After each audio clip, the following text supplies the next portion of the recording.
Dr. Adrian Shaw had always believed that Earth was being watched. Some of his colleagues at the university laughed at him. They called him the alien guy, but he didn't mind. He had studied space signals for over 15 years. Every strange blip or unexplainable reading made him more certain. Someone out there was observing humanity. On a quiet Thursday evening, that belief became reality. Adrian was driving home through the Arizona desert after a late night at the observatory. The sky was clear, and stars stretched above him like a silver ocean. Then something strange caught his eye. A streak of blue light shot across the sky, fast, low, and completely silent. It wasn't a plane. It wasn't a meteor. Adrian slammed the brakes. The object vanished behind the hills to the south, followed by a soft, distant thud. Not an explosion. More like something heavy hitting the earth. His heart raced.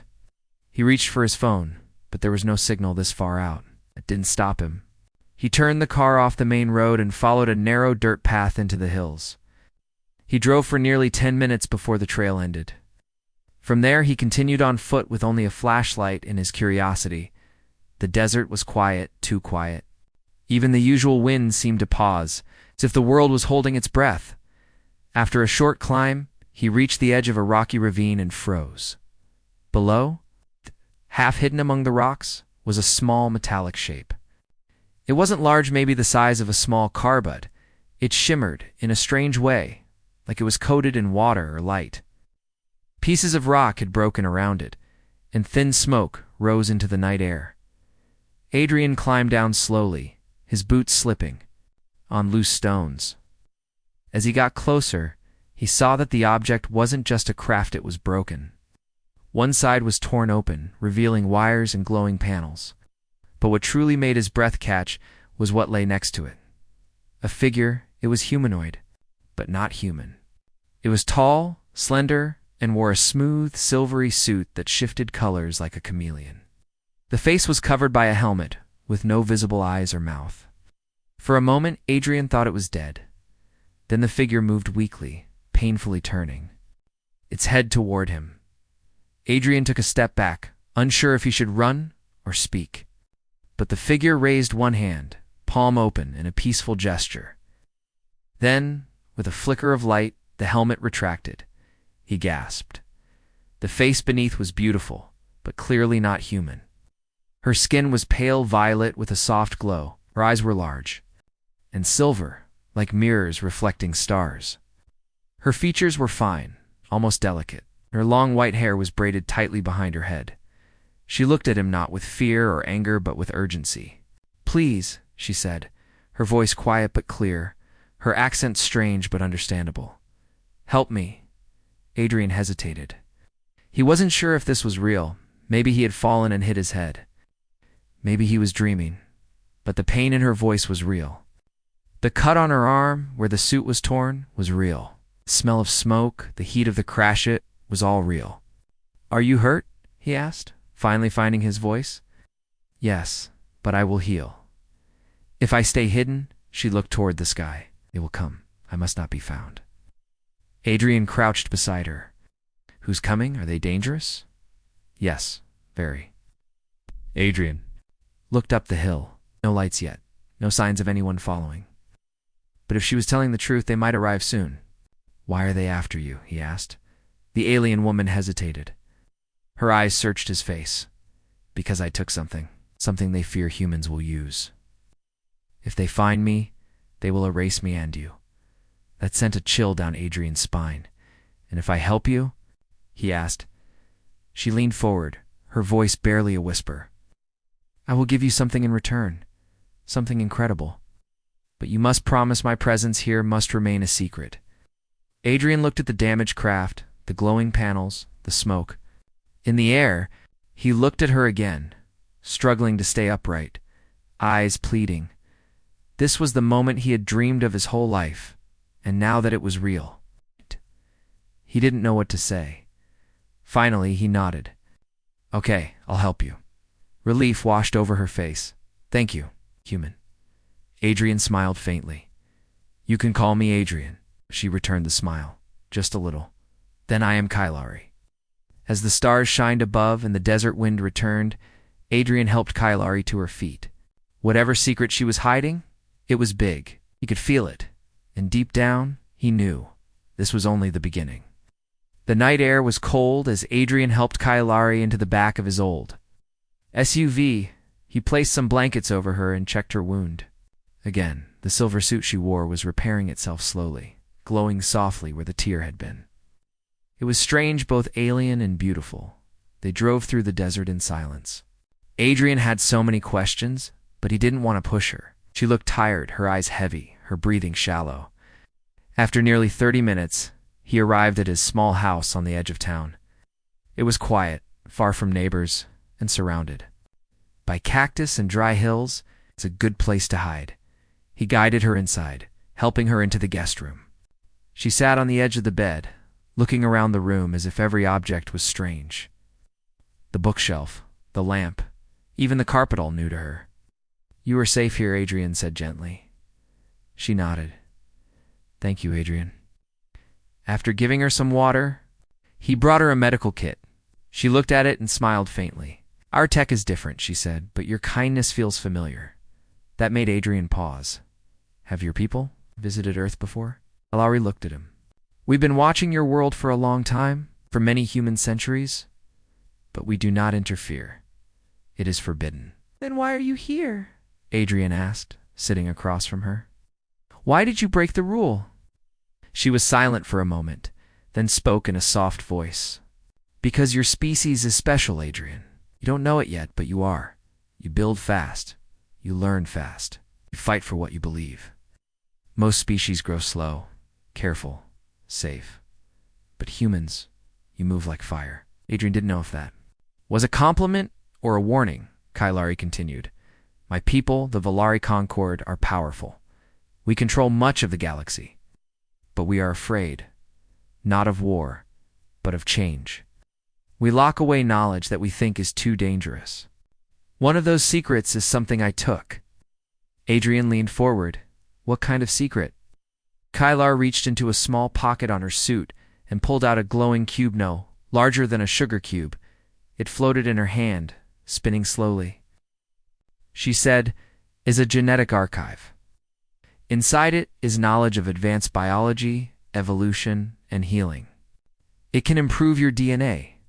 It can help humans resist disease, live longer, think faster. It's what allowed the Valari to rise." Adrian stared at the cube, unable to look away. "Why give this to me?" he asked. "Why not share it with the world?" She looked sad. "Because the world isn't ready. If this fell into the hands of the powerful, they would use it to rule others, or worse, try to make perfect humans and destroy anyone who isn't. So why me?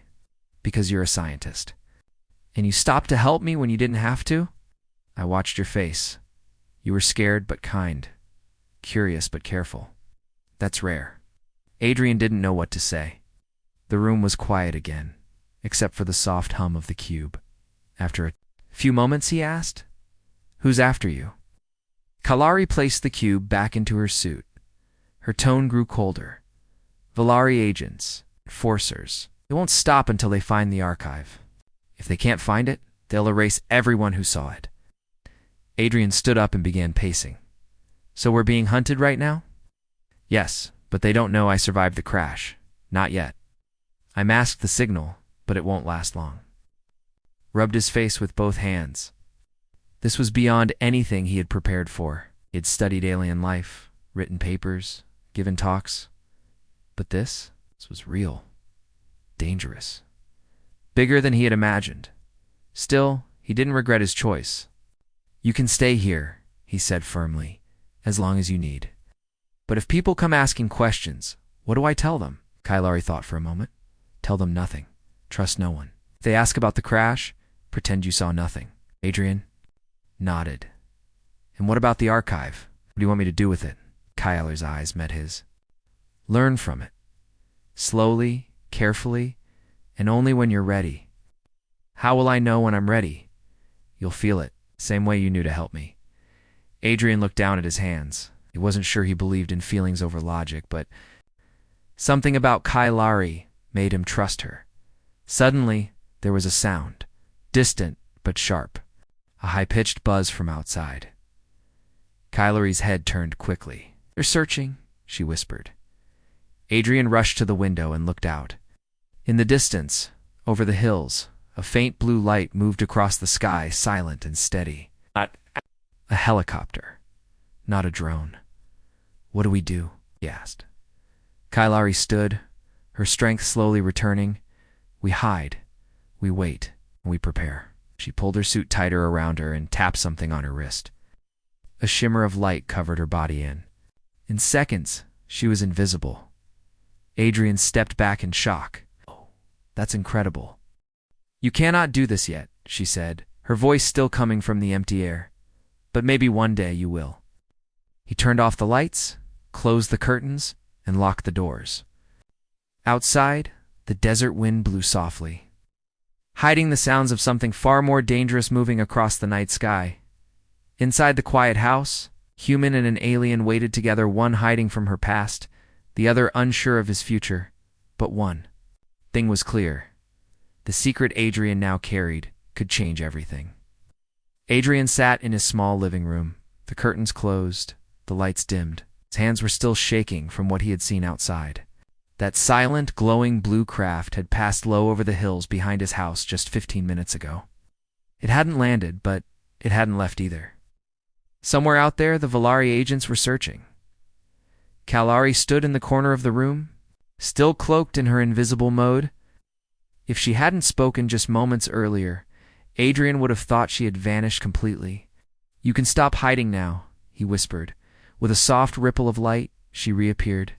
The suit faded back into view, and her glowing silver eyes looked tired but alert. She sat down across from him, folding her hands calmly in her lap. "They didn't see us," she said. "Not this time." Adrian exhaled deeply, trying to relax. "Long do you think we have before they come back?" Kylari looked toward the window. "A few days at most, maybe less. They will not stop. But we have a little time." Adrian nodded. "Then we should use it." He stood up and went to the kitchen, making 2 cups of herbal tea mostly out of habit. He placed one in front of Kylari, who studied it curiously. "You drink plants boiled in water?" she asked, tilting her head. "Only when life gets weird," Adrian said with a small smile. Kylari smiled too, though she didn't drink it.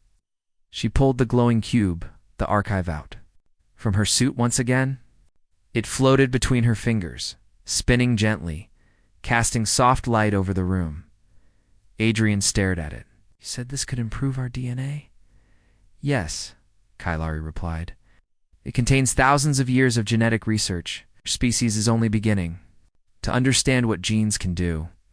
With this, you could go far beyond." Adrian felt the weight of her words. How far beyond? Kylari looked him straight in the eyes. "Human bodies could be stronger, smarter, heal themselves faster. Your minds could process information like machines. Memory loss, sickness, aging IT could all be slowed. Some of you might even live twice as long, maybe longer." He sat back, stunned. "It sounds like a dream." "It is," she said softly. "But dreams can become nightmares if used by the wrong hands." Adrian thought of governments, corporations, military labs. If someone powerful got their hands on this cube, they could build superhumans or worse, create divisions between normal people and enhanced ones. The idea made him uneasy. "You really want me to have this?" he asked. "Why not destroy it?" Kylari held the cube tightly now. "Because your world is changing fast. The Concord fears what humanity will become. They would rather slow your growth, or stop it completely. I don't want that. I believe your people deserve a chance to rise." Adrian walked to the window and looked outside. The desert stretched quietly under the night sky, stars blinking above like watchful eyes. "You said this is forbidden knowledge," he said. "If the Valari find me with it, they'll kill me, right?" "Yes," she answered, without hesitation and still. "You brought it here," Kylari nodded. "I had to. Something is happening in your part of the galaxy. Your species is waking up. Soon others will notice. You will need every advantage to survive." Adrian turned back to her. So what do I do with it? She stood slowly and walked over to him, holding out the cube. You learn, she said. Carefully, quietly, piece by piece. I will guide you while I am here, but when I leave, the choice will be yours. Adrian didn't move at first. His hands hovered over the cube. His mind raced with fear, curiosity, excitement, and doubt. But finally, he took it. Fingers touched the glowing surface. A spark of warmth moved through his skin like the beginning of something huge. The cube responded to his touch. A beam of light rose from it, forming shapes in the air strands of DNA. Shifting code, glowing symbols in a language he didn't recognize. It's connected to your thoughts now, Kylari explained. It will show you what you're ready to. See, Adrian stared at the images. Some of it looked like advanced science. Other parts felt more like dreams or memories. It was almost too much, but somehow his mind held on. Kylari placed a hand on his shoulder. Do not rush. The cube teaches slowly, to protect the mind. He nodded, slowly placing the cube on the table. The light faded. Kylari walked back to the couch and sat down again. You said others will notice us soon, Adrian said. What do you mean? Kylari looked thoughtful. There are older species watching, some friendly, some not. When humans begin to grow too fast, they will either try to control you or end the growth before it spreads. And you want us to be ready for that? She said, because I believe you can rise not just through strength, but through kindness, through choice, through unity. Adrian sat back down, quiet for a long time. I always believed we weren't alone, he said. I'd never imagined it would be like. This Kylari looked at him kindly. Neither did I. Outside, the wind blew gently over the sand. Somewhere in the distance, the faint blue light appeared again, then vanished. But inside Adrian's home, something powerful had just begun. A secret, a gift of responsibility, and a question that would stay with him forever. What does it truly mean to become more than human? Adrian woke before sunrise, sitting in his study chair with the cube still glowing faintly beside him. He hadn't meant to fall asleep, but his mind had been overwhelmed. The images, the symbols, strange sounds had all circled in his thoughts like a slow storm. Kylari had gone into a deep healing sleep a few hours earlier. She said her suit would protect her and that she needed to recharge her body. Adrian didn't fully understand how it worked, but he trusted her. She had saved him from fear, from ignorance, and now she was trusting him with something that could change the future. As he stood to stretch, a knock echoed from the front door. Not a loud knock, not urgent, just soft. Adrian froze. It was 4:40. No one ever came to his house this early. Quietly moved to the door, careful not to make noise.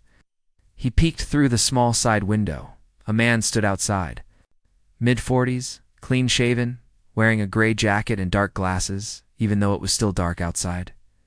His car, a black SUV, sat parked just off the road. Adrian's heart thumped in his chest. The man knocked again, this time a little louder. Adrian considered pretending he wasn't home, but what if they knew? What if they had scanners or sensors? Could they detect the energy from the cube? From Kylari, then? A voice called out. Dr. Adrian Shaw, we'd like to speak with you about last night's event. It's important. There was no badge shown. Number.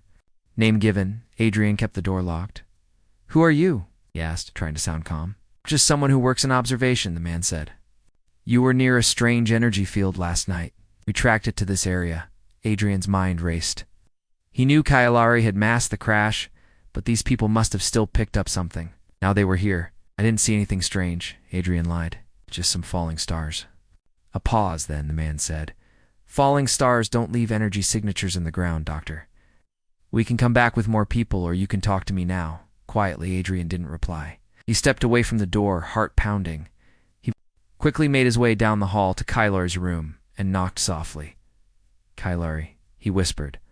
Wake up.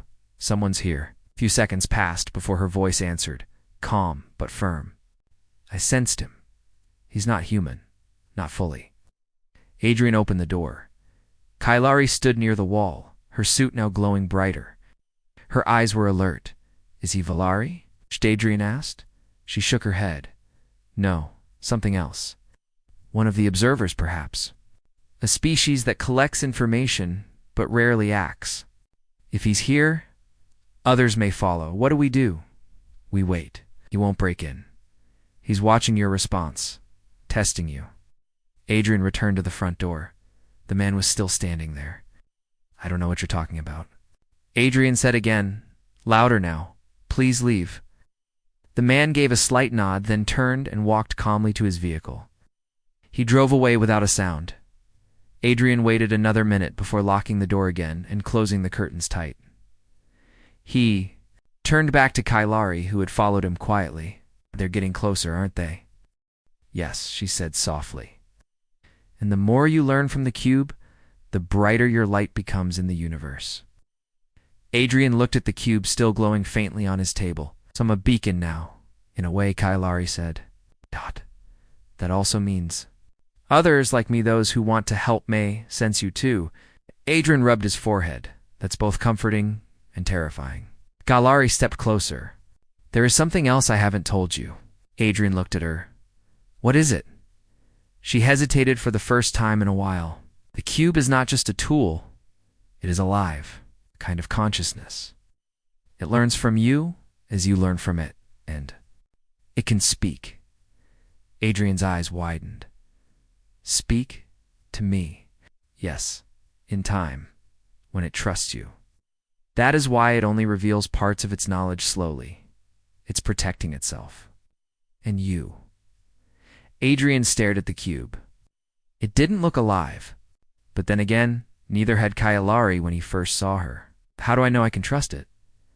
Kailari looked at him seriously. 'Cause it chose you. Adrian sat down slowly. Everything felt heavier now. Every decision mattered. Every step could change the course of not just his life, but perhaps the whole planet's future. So what happens now? He asked. Kailari's expression softened. Now you learn. We prepare. We hide for a little while longer. But soon, we must move. Move where? To a place where the cube can activate fully. Somewhere with ancient energy. There are sites on your world old, forgotten, where it will open completely. You mean ancient ruins? Like pyramids or temples? Kailari smiled slightly. Some of your ancestors knew more than you think. God. Adrian leaned back and let out a breath. His quiet life had turned into something out of a science fiction story, but it was real. It wasn't ending anytime soon. Outside, the sun began to rise, casting golden light over the desert hills. The stars faded, but the danger had not. Somewhere the observers were watching. The Valari were searching, and a glowing cube, alive with knowledge and mystery, had already begun to whisper. Adrian woke to the soft hum of the cube glowing on the table. The morning sunlight streamed through the curtains, painting patterns on the walls of his small house. But the peaceful scene felt like a fragile veil over a brewing storm. Kailari was already awake, sitting quietly by the window. Her silver suit shimmered faintly in the light. We can't stay here much longer, she said without turning. The Valari agents and the observers are both closing in. Adrian nodded, still feeling the weight of the danger pressing down. On him, where do we go? Kailari turned, her eyes sharp. I told you before, we need to go to an ancient site. There's one not far from here, hidden in the mountains. It's a place of power. The cube will open fully there. Adrian rubbed his hands together. Mountains. Okay. But what if they find us before we get there? Kailari gave a small smile. We have one advantage. They expect us to run into the open, but we don't have to. We can use the desert's secrets. For the first time, Adrian felt a flicker of hope. He quickly packed a small bag. Water, food, a first aid kit, and some old maps. Valari checked her suit, which seemed to pulse with light. The cube floated inside her pocket, quietly glowing as they stepped outside. The desert was alive with morning sounds, birds calling, wind moving the dry brush. Adrian looked up at the clear blue sky, felt vast and endless, but the danger was real. They began walking toward the foothills, taking small winding paths hidden by rocks and cactus. Kailari's suit adjusted to the heat, shimmering softly to blend with the desert colors. After several hours of careful travel, Adrian asked, "How will we know when we're close to the site?" Kailari reached out and touched the cube, which pulsed brighter for a moment. It will react to the ancient energy. The closer we get, the stronger the signal. Adrian nodded and kept his eyes open. Every sound seemed louder, every shadow deeper. Just before sunset, they reached the base of a rocky ridge. There, almost hidden by time and sand, was a large stone structure worn and covered with strange carvings. Adrian studied the symbols. It looked like a mix of old human writing and something else. He whispered, "This must be it." Kylar's eyes glowed softly. "Yes, this place is a gate, not just a building, but a door to knowledge." Adrian looked at her. "How does the cube open the gate?" She smiled. "By connecting. The cube's energy will unlock the ancient technology buried here." Carefully, Adrian stepped forward and placed his hand on the cold stone. The cube inside Kailari's suit started to pulse faster, its light growing brighter suddenly. The carvings on the stone began to glow, bright, blue lines tracing patterns across the surface. The ground trembled slightly beneath their feet. Adrian stepped back, heart pounding. "It's working." Kailari nodded. "This is just the beginning." A soft humming filled the air, and the stone gate slowly began to move. It slid aside, revealing a dark tunnel descending into the earth. Adrian swallowed his fear and took a deep breath. "Shall we?" Kailari reached out and took his hand. Together. Inside the tunnel, the air was cool and dry. The walls sparkled faintly. It was covered in crystals that reflected the cube's light. They walked carefully, deeper and deeper into the earth. Adrian could feel the pulse of energy growing stronger. It was as if the place was alive, waiting for something. At the end of the tunnel, they entered a large chamber. In the center stood a pedestal, glowing with the same blue light as the cube. Kailari approached the pedestal and placed the cube on it. The entire room lit up, and the air vibrated with power. Adrian watched as the cube began to spin faster, projecting images and symbols in the air. He saw visions of stars, galaxies, and strange creatures, some friendly, some dangerous. "This knowledge is ancient," Kailari said softly. "The Valari Concord built these gates to protect it." Suddenly, the cube emitted a bright beam of light that enveloped Adrian. He felt warmth and a strange energy flow through his body. Images flashed in his mind, visions of strength, healing, understanding of possibilities beyond human limits. When the light faded, Adrian looked at Kailari, eyes wide. "I feel different, like something inside me has changed." She smiled. "You have begun the transformation." Adrian turned back to the chamber, now understanding the true meaning of Kailari's words. The cube wasn't just a tool. It was a key, a promise of what humanity could become. But the journey was far from over. The Valari and the observers would not wait. Kailari looked at the tunnel entrance. "We must prepare for what comes next. Others will try to claim this power." Adrian nodded. "Then we fight not just to survive, but to rise." Together, they stepped back into the desert night, two unlikely allies carrying a secret that could change the future of all humanity. The desert night was colder than Adrian expected. As he and Kailari walked away from the ancient site, the stars glittered brightly above, like silent witnesses to their secret mission. But the peaceful sky hid dangers waiting in the shadows. Adrian's mind was still buzzing from the transformation he had felt inside the chamber. His body seemed lighter, his thoughts clearer. He could feel a new energy within him, something powerful but not yet fully understood. Kailari walked beside him, her eyes scanning the horizon. "We are not alone," she said quietly. "The Valari and the observers know where we are now." Adrian tightened his grip on his bag. "They will come for us." "Yes," Kailari replied, "and soon." As they reached a small rocky outcrop, Kailari stopped and knelt down. She placed her hand on the ground, and a soft glow spread beneath. "The stones. This is a signal," she explained. "I am calling for help. Allies who understand the cube and its power." Adrian looked at her with surprise. "Help? From who?" From others like me, Kylari said. Guardians. Protectors of ancient knowledge. They watch over those who seek to misuse power. Before Adrian could ask more, a sudden noise broke the silence, and from the darkness, figures emerged. 3. Tall beings, with smooth, shining armor, their faces hidden behind helmets that glowed faintly blue. Kylari rose and greeted them. Thank you for coming. One of the figures stepped forward. His voice was calm but firm. Kylari, you brought the cube to this place. Are you certain Adrian is ready? Kylari nodded. He has begun the transformation. The cube has accepted him. The figure turned to Adrian.